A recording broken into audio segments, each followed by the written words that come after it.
नमस्कार मित्रांनो, स्वागत आहे सर्वांचं ॲग्रिकल्चर इंडिया ब्लॉग ह्या यूट्यूब चॅनलमध्ये.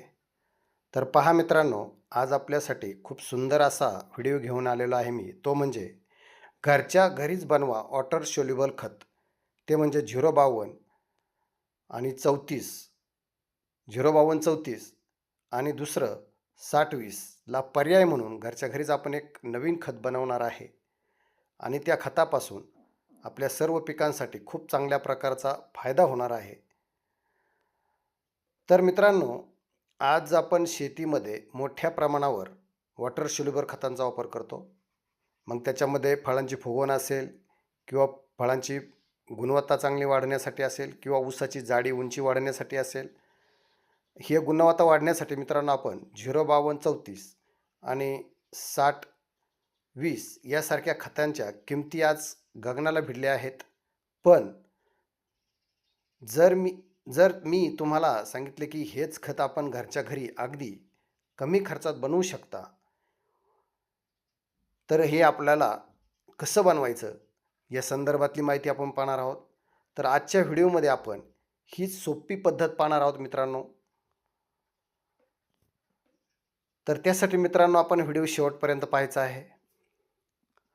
तर मित्रांनो, बाजारात 25 किलोच्या गोणीसाठी आपण 5 ते 7,000 रुपये खर्च करतो. पण यामुळे आपलं उत्पादन खर्च वाढतंय आणि नफा कमी होतोय. आज आपण जे 20-10 खत तयार करणार आहोत, ते ह्या महागड्या खतांना एक उत्तम आणि शक्तिशाली पर्याय असणार आहे. तर मित्रांनो, आता हे खत बनवायचं कसं, यासाठी काय लागतं, कशा पद्धतीने हे द्रावण तयार करायचं, या संदर्भातली माहिती मित्रांनो आपण व्हिडिओमध्ये पाहणार आहेत. तर आपण व्हिडिओ शेवटपर्यंत पहा. नवीन असेल तर चॅनलला सबस्क्राईब करा, जेणेकरून खूप छान सुंदर माहिती तुम्हाला ह्या व्हिडिओच्या माध्यमातून मिळेल. तर आता मित्रांनो, ह्या द्रावणासाठी लागणारं साहित्य आपण पाहूया. तर मित्रांनो, हे खत बनवण्यासाठी 100 लिटर बनवण्यासाठी आपल्याला लागेल 100 लिटर बनवण्यासाठी आपल्याला जे लागेल साहित्य, तर ते पाहूया मित्रांनो. फॉस्फरिक ॲसिड 20 किलो घ्यायचं आहे मित्रांनो. पोटॅशियम डायऑक्साईड 9 किलो घ्यायचं आहे. आणि मोरच्यूत कॉपर सल्फेट हे 1 किलो घ्यायचं आहे. तर मित्रांनो, हे पिकाला चकाकी आणि बुरशीजन्य जे रोग आहेत, हे वाचवण्यासाठी याचा खूप चांगल्या प्रकारचा मित्रांनो उपयोग होतो. तर आता याच्यामध्ये आपल्याला स्वच्छ पाणी घ्यायचं आहे. तर मित्रांनो, आता हे आपल्याला बनवताना द्रावण बनवताना मित्रांनो 80 ते 90 लिटर पाणी लागते, जेणेकरून एकूण द्रावण हे 100 लिटर होईल. अशा पद्धतीचं मित्रांनो आपल्याला हे पाणी घ्यायचं आहे. आता याची 2 वेगळ्या वेगळ्या बादल्या घ्यायच्या आहेत मित्रांनो. खत बनवण्याची कृती कशी आहे पहा. 2 वेगळ्या वेगळ्या बादल्या घ्यायच्या आहेत. त्या बादल्यांमध्ये पाणी घ्यायचं आहे. एका बादलीत पोटॅशियम हायड्रोक्साईड पूर्ण विरघळवून घ्यायचं आहे. हे द्रावण करताना खूप गरम होते. आणि दुसऱ्या बादलीत फॉस्फरिक ॲसिड विरघळून घ्यायचं आहे. आणि मित्रांनो, महत्त्वाची सूचना म्हणजे पोटॅशियम हायड्रोक्साईडचे द्रावण हे हळुवारपणे फॉस्फरिक ॲसिडच्या बादलीत ओतायचं आहे. कधी फॉस्फरिक ॲसिड पोटॅशियममध्ये ओतू नका, कारण रासायनिक अभिक्रियेमुळे स्फोट होण्याची शक्यता असते. हे मिश्रण एकत्र करताना खूप उष्णता निर्माण होते. त्यामुळे द्रावण थोडे थोडे टाकावे आणि काठीने हलवावे. लक्षपूर्वक ऐका. शेवटी त्यात मोरचूत मिसळावे. तर अशा पद्धतीनं मित्रांनो हे आपलं द्रावण तयार होतं. तर आता मित्रांनो, हे द्रावण वापरण्याचं प्रमाण कशा पद्धतीने आहे पहा.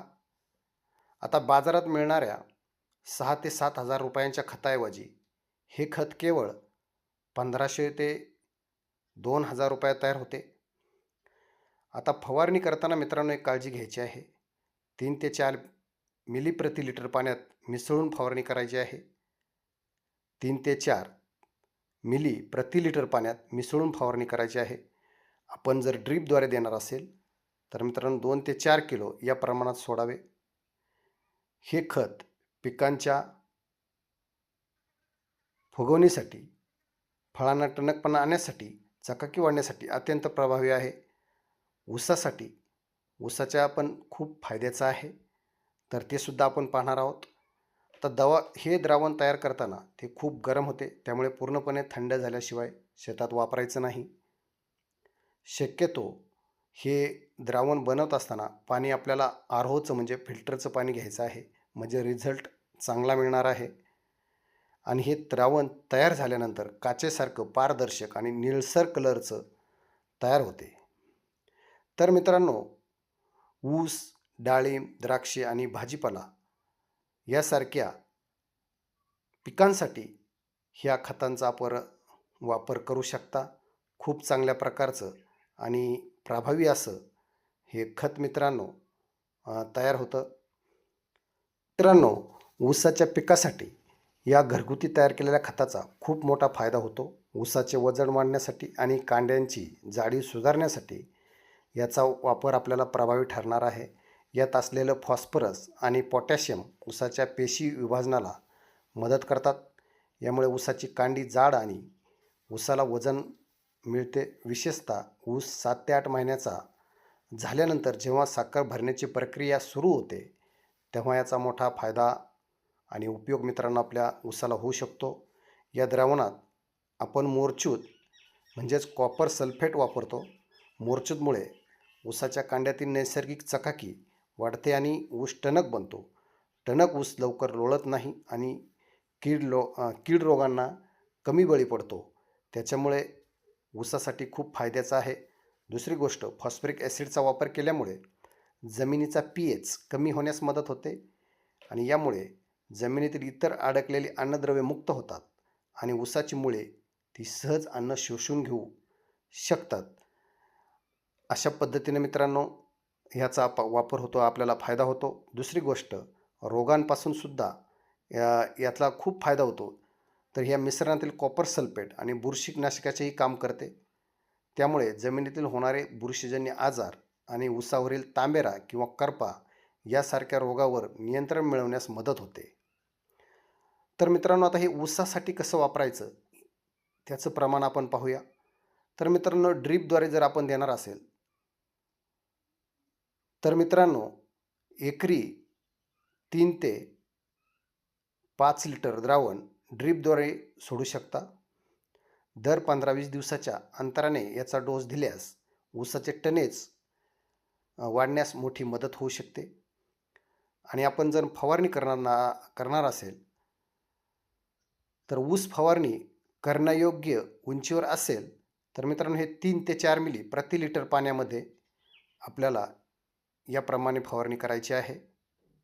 आणि महत्त्वाची टीप म्हणजे तुमच्याकडे जर चोपण किंवा खारवट जमीन असेल तर मित्रांनो हे द्रावण अतिशय गुणकारी ठरते, कारण फॉस्फरिक ॲसिड जमिनीचा क्षारयुक्त कमी करण्यास मदत करते. अशा पद्धतीने मित्रांनो हे द्रावण आपल्या शेतीसाठी खूप फायद्याचं आहे. तर शेतकरी मित्रांनो, ही माहिती कशी वाटली? जर तुम्हाला तुमचा उत्पादन खर्च कमी करायचा असेल तर हा प्रयोग नक्की करून पहा. अशा शेतीविषयक माहितीसाठी आपल्या ॲग्रिकल्चर इंडिया ब्लॉग या चॅनलला नक्की सबस्क्राईब करा आणि हा व्हिडिओ इतर आपल्या शेतकरी बांधवांना शेअर करा, जेणेकरून त्यांनासुद्धा खूप छान सुंदर माहिती ह्या व्हिडिओच्या माध्यमातून मिळेल. यापूर्वीसुद्धा खूप छान सुंदर माहितीचे व्हिडिओ आपण चॅनलवरती अपलोड केलेले आहेत, ते सुद्धा पहा. तर मित्रांनो विनंती आहे, आपण नवीन असेल तर चॅनलला सबस्क्राईब करा आणि लाईक करा आणि हाईप पण करा. तर माझा व्हिडिओ आपण शेवटपर्यंत पाहिल्याबद्दल खूप खूप धन्यवाद. जय जवान, जय किसान.